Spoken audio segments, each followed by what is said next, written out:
A pleasure to meet y'all at last, and welcome back to Survival of No Limits.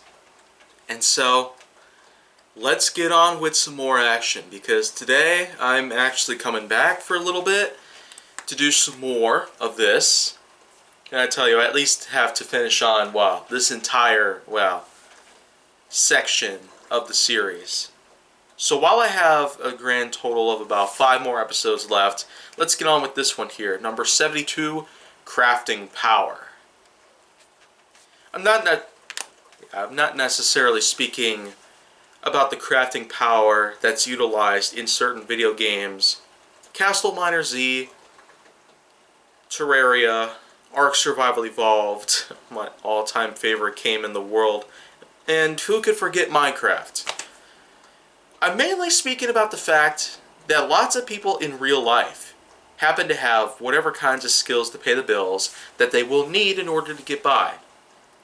But the main thing that I seem to find fittingly is the fact that some people have one ubiquitous talent, which would be a necessity in the world of the apocalypse, if there's ever going to be one that's as destructive as what we have just gone through. Well, it may not have been that cataclysmic, but man, this whole year alone, in terms of how big the pandemic has gotten, has certainly been quite a big killer. It's certainly, I would say, it's so bad that I'd rather eat large cubes of congealed pig blood, doused with diarrhea, and coated with a big foul stench of urine, fecal material, and, tons of other nasty things out there. But that in mind, that's just how bad this year is, really. It's so bad, it sucks. Well, onwards to 2022. I wish that would just happen tomorrow, but you know what? Let's just get on with what I got to say about crafting power, because let's just face it. If you have in fact played any of those video games that are centered on things like survival, horror, open world landscape, to name a few that would be such titles out there like Metro Exodus, Resident Evil, and Days Gone, just to name a few. But if there's one unique thing about each of them that seems to be a common placement, it's the fact that you can craft certain things. First aid kits, Molotov cocktails, time bombs, mines, and tons of other things out there. That seems to be commonplace in most survival-based games out there, horror or FPS or otherwise.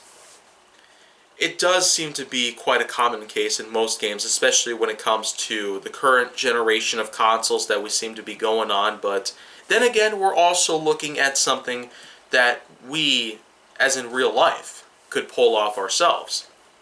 The truth is, though, it's unlike what you can see inside of a game. The game makes it look easy to craft something by simply picking up items all over the place, which can be handy when utilizing things including a map or heads-up display, but in real life you have neither of those things. Some people actually push their limits and set these games to the highest difficulty just so they can prep themselves for this sort of thing. And lots of people actually happen to have the kind of real-life skills that they will need to put together some items that would be necessary to utilize for some sort of apocalyptic world that we could be facing in the next century or so.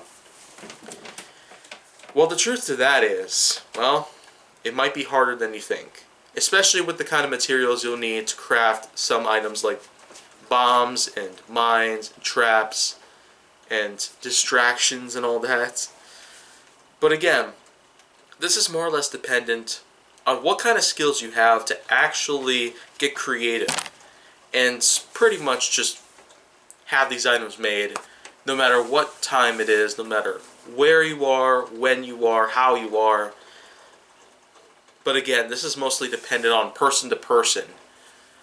I myself, not necessarily wanting to create something like this, because I know myself that going through an apocalyptic world just like what we've gone through right now, it could be a breeze before my very eyes. So with that in mind, I now say for sure that we are going to have a lot of other things to worry about other than what kind of potential apocalypse we will be facing in the next several decades. But I'm sure to keep my eyes open for anything like that, just in case. Until then, let's just say that we got some more content coming through, and Survival of No Limits is still going to be quite a ways away from meeting its end in the first season, kind of like with how I've done with HJN Season 1, but here, let's just say, it's going to be a breeze. So with that in mind, if you want to see more, go down to my channel, then make sure that you like, subscribe, comment, follow me on social media, and stay on the Hollywood side.